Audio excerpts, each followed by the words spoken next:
একমাত্র ওমরই পারছে শয়তানরে বাইন্দা, হাত পাও বাইন্দা নবীর সামনে হাজির করে দিছে। নবী শয়তানের চেহারা দেখে তো চিনছে, ওমর চেনে নাই। নবী জিজ্ঞেস করে কারে লই আইছ? হুজুরও 3 দিন চুরি করতে আইছে বাইতুল মালে। আজকে দইরা বাটাম দিয়া 2 দিন ছুটে গেছে মাপ মুরাত চাইয়া, আজকে মাপ চাইলো সারিডাই বাইন্দা লই আইছি। নবী মুস্কি মুস্কি হাসে আর কয় এটারে কোন জায়গা বিচার করবি, এটারে চিনুস তুই? ওমর বলে না আমি তো চিনি না, তো হাত পাও ঠিকই আছে। বলে এটা ইবলিস শয়তান।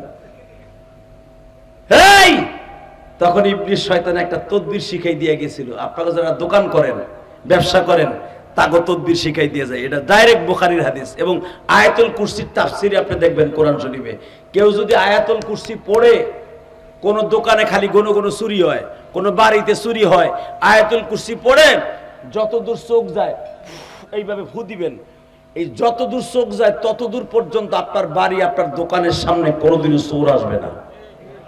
আল্লাহ হেফাজত করবে। যেরকম আল্লাহু আকবার। শয়তান এই তদবিরটা শিখাই দিয়ে গেছে ওমরে। আল্লাহু আকবার বললেন না? আয়াতুল কুরসি পারেন তো ইনশাআল্লাহ? এটা পড়বেন। তো তাকান এদিকে, যে ওমর শয়তান রে বাইন্দা নবীর কাছে আনে, বুঝেন সেই ওমরের ছেলে তার সামনে কেমনে যাইতে পারে।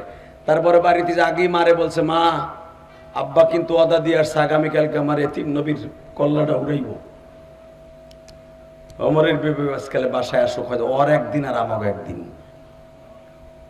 মনে রাখবেন, যত বড় নেতা হন, যত বড় নেতা ও খায় বৌরাতের গুতা। চাচাই খুব খুশিও, চাষি মনে হয় ডেলি ফাইলিং করে রে চাষারে, বুঝে লাইছে আমি রংপুরের।